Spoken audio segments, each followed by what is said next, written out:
Hello students, welcome to scholar जिला। मैं Tauseef sir. SP के सेकेंड लेसन में आज हम पढ़ने वाले हैं फाइनेंशियल इंस्टीट्यूशन। फाइनेंशियल इंस्टीट्यूशन ये टॉपिक आपको शॉर्ट नोट में आ सकता है 5 मार्क्स या 4 मार्क्स के लिए। आप लोग इसको अच्छे से समझिए और फिर इसके बारे में अच्छे से पढ़िए। तो इजी है, बहुत सिंपल से टॉपिक्स हैं। देखिए जरा क्या है, पढ़ लेते हैं हम लोग।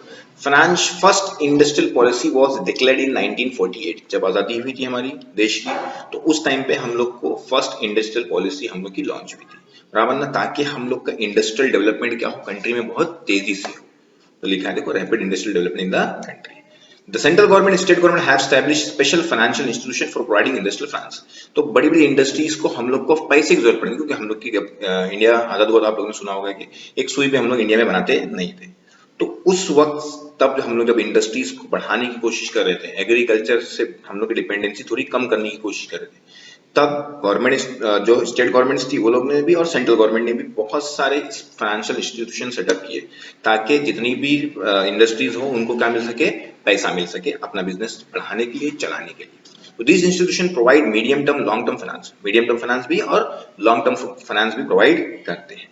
The assistance of these institutions have become important for new companies as well as going concern। तो ये लोग की जो हेल्प है, ये लोग की हेल्प जो नई कंपनियां हैं उन लोग के लिए भी अच्छी है, और जो ऑलरेडी गोइंग कंसर्न में जो चल रही है, जिनका बिजनेस चल रहा है, वो लोग के लिए भी बहुत अच्छा इन लोगों ने मदद किया है, बहुत हेल्प किया है। Financial institution are classified into 4 categories as follows. तो फाइनेंशियल इंस्टीट्यूशन हम लोग 4 कैटेगरी में बांटते हैं। पहला है हम लोग का डेवलपमेंट बैंक, दूसरा है फाइनेंशियल इंस्टीट्यूशन, डेवलपमेंट बैंक में भी आईडीबीआई और आईएफसीआई, आईसीआईसीआई, सिडबी और आईआरबीआई, बराबर। इसमें से आप लोग 2-3 नाम सुनेंगे, आईसीआईसीआई और आईडीबीआई। अब तो ये तो कमर्शियल बैंक्स बन चुके हैं, बराबर ना। फिर है फाइनेंशियल इंस्टीट्यूशन, आरसीटीसी, टीडीआईसीआई और टीएफसीआई। तो ये फाइनेंशियल इंस्टीट्यूशन है, मतलब ये बैंक का बैंकिंग काम नहीं करते, सिर्फ लोन प्रोवाइड करने का। इन्वेस्टमेंट इंस्टीट्यूशन, बहुत सारी इन्वेस्टमेंट, एलआईसी जो इन्वेस्ट करता है अलग अलग चीजों में, UTI, unit trust of India, बराबर ना, जीआईसी। तो ये सब भी हम लोग की इन्वेस्टमेंट इंस्टीट्यूशन, मतलब आप लोग की कंपनीज में, इसमें उसमें इंडस्ट्री से इन्वेस्ट करते हैं, या किसी और कंपनी का पैसा लेके किसी और कंपनी में इन्वेस्ट करते हैं। जैसे एलआईसी तो आप लोग से ही पैसा लेता है और इन्वेस्ट करके आप लोग को फिर उसमें आपका लाइफ इंश्योरेंस वगैरह बहुत कुछ है, म्यूचुअल फंड वगैरह। स्टेट लेवल इंस्टीट्यूशन, मतलब स्टेट लेवल पे बहुत सारी है, एसएफसीज और एसआईडीज। ठीक है, तो अब इसके बारे में हम लोग पढ़ते हैं क्या क्या है। चलिए, पहले लिखा है डेवलपमेंट बैंक्स। डेवलपमेंट बैंक में क्या क्या देखिए, industrial development bank of India, IDBI. अब ये बैंक बन चुका है, कमर्शियल बैंक, बराबर ना। नेक्स्ट है IFCI, industrial financial corporation of India, IFCI. Next है industrial credit and investment corporation of India, ICICI. ये बैंक आप लोगों ने सुना होगा, आईसीआईसीआई, बराबर ना। तो इसका फुल फॉर्म क्या है, industrial credit and investment corporation of India. पहले डेवलपमेंट बैंक था, डेवलपमेंट के लिए था, अभी भी डेवलपमेंट के लिए है, लेकिन मेनली इसका काम हो गया कमर्शियल हो गया, बराबर ना। Small industrial development bank of India, SIDBI. ठीक है, तो स्मॉल इंडस्ट्रीज को डेवलप करने के लिए ये बैंक बनाया गया। Industrial reconstruction bank of India, तो आईआरबीआई। तो मतलब जो कंपनियां रिकंस्ट्रक्ट होती हैं, या बोलते हैं ना, इनको वापस से लॉस में चल रही है, उनको वापस से रिबिल्ड करना है, जो इंडस्ट्रीज को रिबिल्ड करना है, उनके लिए यहाँ पे से लोन मिलता है। नेक्स्ट है फाइनेंशियल इंस्टीट्यूशन। नेक्स्ट पहला है उसमें आरसीटीसी। आरसीटीसी है risk capital and technology finance corporation. Next है technological development and infrastructure information company of India, TDICI. ये भी एक फाइनेंशियल इंस्टीट्यूशन है। नेक्स्ट है tourism finance corporation of India, TFCI. ठीक है, टूरिज्म सेक्टर को ज्यादा प्रोवाइड करते हैं, दूसरे सेक्टर में जुड़े हुए सेक्टर्स को लोग लोन प्रोवाइड करते हैं। नेक्स्ट है investment institution, life insurance corporation of India. इसका नाम तो आप लोगों ने बहुत बार सुने होंगे, बराबर। नेक्स्ट है unit trust of India, UTI. UTI पहले जो हम लोग एक्सिस बैंक था उसको यूटीआई बोलते थे, लेकिन अब नाम चेंज होकर दोनों अलग अलग हो चुके हैं। एक्सिस कमर्शियल बैंक्स में आ चुका है, यूटीआई अभी भी इन्वेस्टमेंट में इन्वेस्टमेंट इंस्टीट्यूशन है।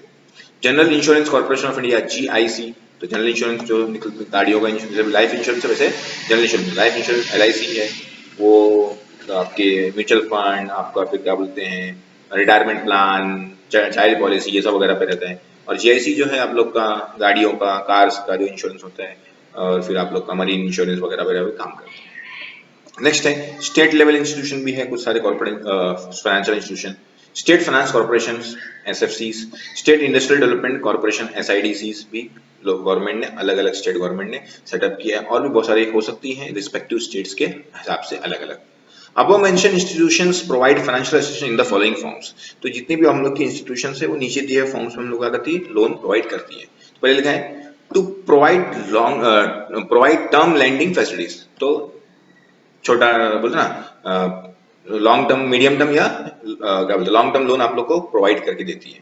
Subscribe to shares and debenture, आपके शेयर्स डिबेंचर खरीदते से बोला ना, जो आप लोग का क्या बोलते हैं ये था ना इन्वेस्टमेंट इंस्टीट्यूशन, वो आपके शेयर्स डिबेंचर भी ले लेती हैं। Underwrite the issue of share securities, हम लोगों ने ऊपर आप लोग को मैंने पिछले वीडियो में बताया था कि सिक्योरिटीज को अंडरराइट किस तरह से किया जाता है, तो वो भी काम करती हैं आपके लिए। तो लैंड मनी, आप लोग को उधारी चाहिए, लोन चाहिए, तो वो भी आप लोग को देती है। Guarantee term loan raise by company, बराबर ना, तो टर्म लोन आप लोग जो रेज करती है वो भी आप लोग को गारंटी देती है, उसकी गारंटी भी लेती है, ऐसा भी होता है। तो ये सब चीजें हम लोग का काम करती हैं फाइनेंशियल इंस्टीट्यूशन। तो ये हो गया हम लोग का टॉपिक फिनिश, फाइनेंशियल इंस्टीट्यूशन। ये टॉपिक आप लोग को शायद आप लोग चेक कर सकते हैं ओमिट का पार्ट, क्योंकि मैंने आपको बताया था रिड्यूस सिलेबस आप लोग डाउनलोड कर दीजिए, वेबसाइट पे जाइए और सर्च में डायरेक्टली लिखिए reduce syllabus of OC, reduce syllabus of जो भी आप लोग को जो चाहिए मिल जाएगा, आपको वेबसाइट पे सब चीज मिलेगी, reduce syllabus, sample paper, solution है एसपी का आपका सारा के सारा, लगभग सारे लेसन की सोल्यूशन में आप लोग को वहां से मिल जाएगा, इको का मिल जाएगा। तो आप लोग को फ्री है एकदम, मतलब बोलते हैं ना कोई चार्जेस की जरूरत नहीं, कोई आप लोग को नोट वगैरह करने की जरूरत नहीं है, कोई भी, मैंने आपको नहीं बोला कि आप लोग पैसा दोगे तो आप लोग को पीडीएफ देता हूँ या वगैरह, कुछ नहीं है, फ्री है एकदम, और एकदम इजी तरीके से बनाया है। मतलब बोलते हैं ना एक दो वेबसाइट है जो क्या बोलते हैं उन पे भी है नोट्स, लेकिन उन्होंने बहुत डिफिकल्ट रखा है, मतलब बोलते हैं ना एक पेज से दूसरे पेज पे आना तो बहुत लंबा प्रोसेस है, मैंने एकदम सिंपल रखा है, और ताकि आप लोग को, और ऐसा नहीं कि एक ही पेज पे एक आंसर, आप लोग को काफी अच्छे से, मतलब बोलते हैं ना आप लोग जितना यूजर फ्रेंडली हो सकता है उतना मैंने बनाया है। तो आप उसको विजिट करेंगे तो आप लोग को खुद पता चलेगा कि बहुत ही सिंपल और बहुत अच्छी तरीके से मैंने उसको बनाया है, और उसके जो आंसर्स आप लोग के टेक्स्ट बुक से ही मैंने बोलते ना बनाया है, मॉडिफाई किया है और लिखा है उसको, ताकि आप लोग को ज्यादा से ज्यादा मार्क्स मिल सके। तो आप लोग को अगर नोट्स अच्छी लगती है, चैनल अच्छा लगता है, तो जरूर अपने दोस्तों से जरूर शेयर कीजिए, नोट्स भी शेयर कीजिए और चैनल भी शेयर कर सकते हो आप लोग। ऐसे ही वीडियोस बनाते रहूंगा, आप लोग का सपोर्ट मिलता रहेगा। आप मिलते हैं अगले वीडियो में ट्रेड क्रेडिट लेके। वीडियो देखने के लिए आप लोग का बहुत बहुत शुक्रिया, थैंक यू वेरी मच।